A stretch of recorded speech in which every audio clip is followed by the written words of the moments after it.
And Shalom, it's the brother Hadab from the GMS Mobile camp, coming at you with another lesson.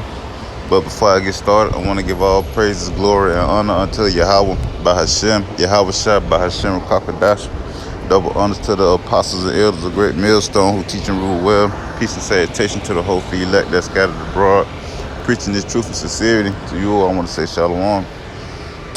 And I ran across this article. It was already like 4 days old, but, I finally got some time, to speak on it. But, as you can see, it say swarms of many shark beach bugs are on a foot-biting rampage in California. All right. It say the toe-chomping critters seem to be unusually numerous and hungry at the moment. It said beachgoers in Southern California are being targeted by swarms of tiny, aggressive sea bugs, previously dubbed mini sharks, that seem to have a thing for feet. The shrimp-like creatures have been snapping at the ankles of locals promenading along the shoreline, leaving people hopping around in pain, according to local news reports. It say experts identified the biting bugs as waterline isopods, a relatively common crustacean species that grows to be around 0.3 inches and 0.8 centimeters long and can form swarms of more than 1,000 individuals, according to Walla Walla University in Washington. It say the little nippers have a painful bite and can even draw blood from the sandy feet of their human victim, but are not a major cause for concern, scientists say.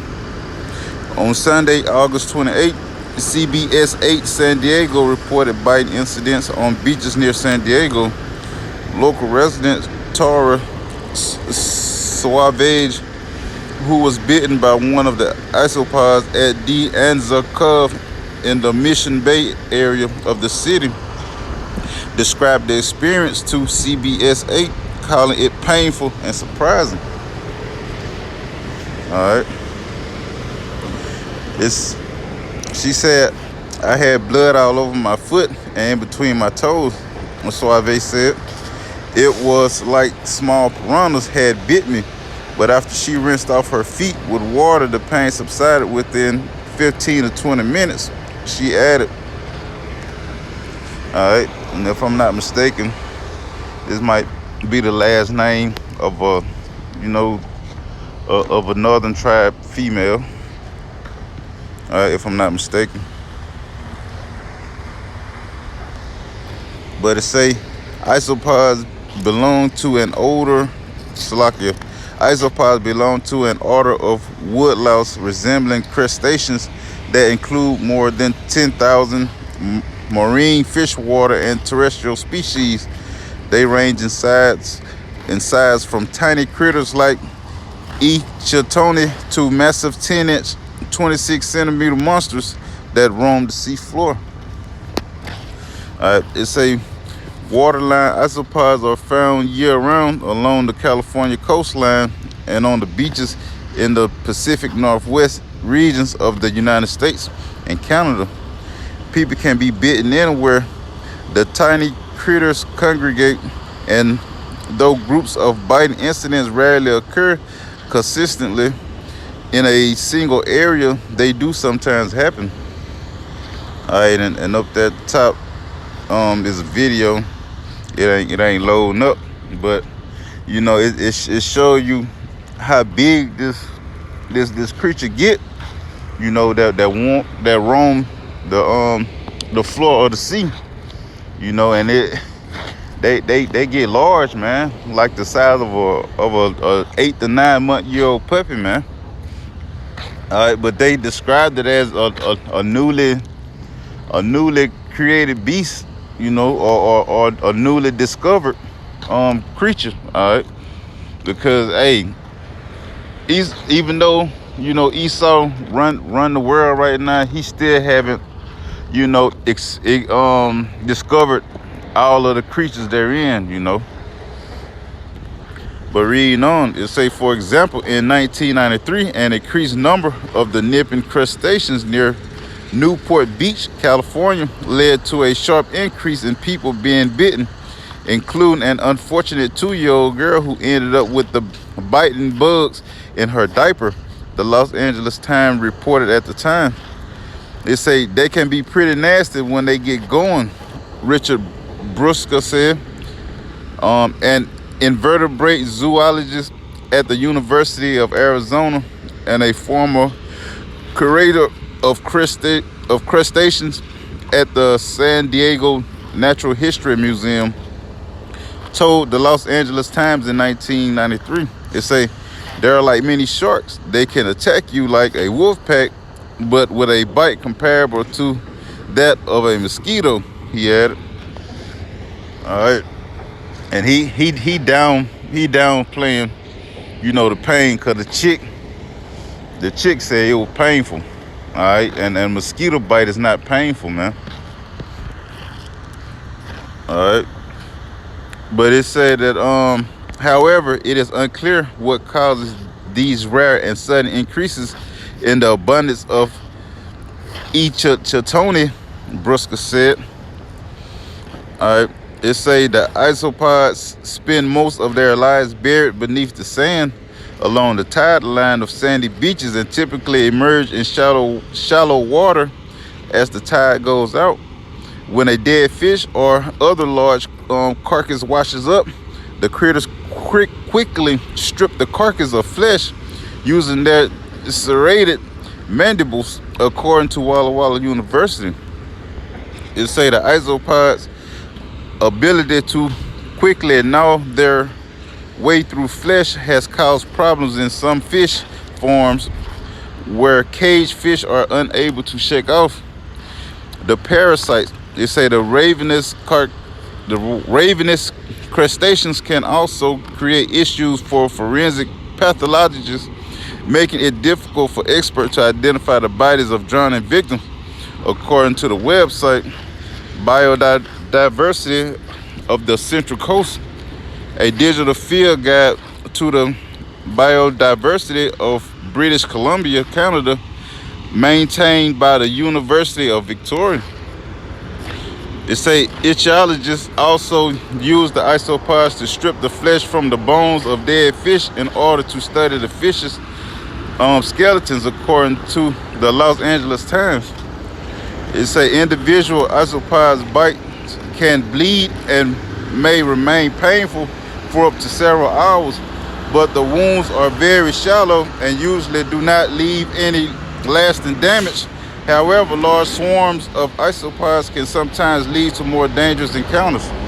All right, and I'm gonna stop right there, and I'm gonna pull out some scriptures.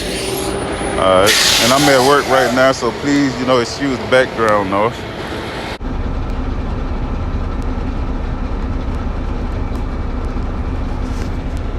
All right, this is Jeremiah chapter 28, verse 7. It say, nevertheless, hear thou now this word that I speak in thine ears and in the ears of all the people. The prophets that have been before me and before thee of old prophesied both against many countries and against great kingdoms, of war and of evil and of pestilence. All right, and that's what the Lord is doing, out on the highways and byways, and their sit down lessons, hey, prophesying, the downfall of this place, and of war and evil and of pestilence, man. And when you go into that word pestilence and plague in the blue letter, it go into destroying, man, But hey, that's what his men are doing, prophesying against another great kingdom, the downfall, man. All right, but let's get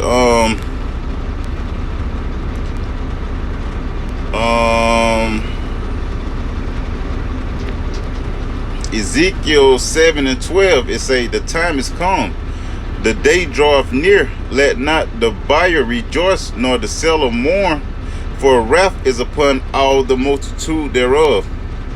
It say, for the seller shall not return to that which is sold, although they were yet alive, for the vision is touching the whole multitude thereof, which shall not return, neither shall any straighten himself in the iniquity of his life. Alright. Everything that's going on is, hey, it's gonna touch everybody, man. You know. It say they have blown the trumpet, even to make already, but none goeth to the battle, for my wrath is upon all the multitude thereof. And they that blowing the trumpet is talking about the Lord's men, you know, his servants. That's you know, he using to speak into the ears of the people, you know, letting them know what's finna go on, man. You know, telling them that judgment is coming, and a lot of people is finna, you know, get that judgment, man. All right. It say the sword is without, and the pestilence and the famine within. He that is in the field shall die with the sword, and he that is in the city, famine and pestilence shall devour him. All right, and and she was literally, you know, getting devoured, man, from the feet on up, man. Hey, you sitting on the beach, you know, thinking you all safe or whatever, but you got something biting at your feet, man. In your TJ hors d'oeuvres, man, your toe jams hors d'oeuvres, man. All right, hey, it's not safe here in America, man. You know, it say, but they that escape of them shall escape, and shall be on the mountains like doves of the valley, all of them mourning, everyone for his iniquity. All right, and that's what this word, you know, promotes. You know, it promotes death, man. You know, it promotes sin. Hey, the wages of sin is death. Alright. But close out on this because I only had a few. It say this is Jeremiah chapter 42 verse 17. It say, so shall it be with all the men that set their faces to go into Egypt to sojourn there. They shall die by the sword, and by the famine, and by the pestilence, and none of them shall remain or escape from the evil that I will bring upon them. Right, man. Hey, the Lord is doing these things, man. And America is spiritually Egypt, man. All right, and then you setting your faces, you know, your hearts, you know, to dwell here in Egypt, you know, trying to, you know, make the best of your life, you know, trying to live your best life here. Hey, the Lord is finna, you know, bring you out of your comfort zone, man. Hey. It's finna be, you know, a lot of death going on, man. All right, but on Salaki, I got one more. Right here, 2nd Esdras 16:8. It say the mighty Lord sendeth the plagues, and who is he that can drive them away? Hey, nobody, man. No human here on earth can drive away the Lord's plagues, man. You know. Nobody here can overturn, you know, the Lord, the Lord's will, man. You know, the Lord is in control of everything, man. And he using people here on earth, you know, to act out his will, you know, to do what he wants them to do. All right. But hey, Lord willing, this lesson was edifying to you. I want to say shalom.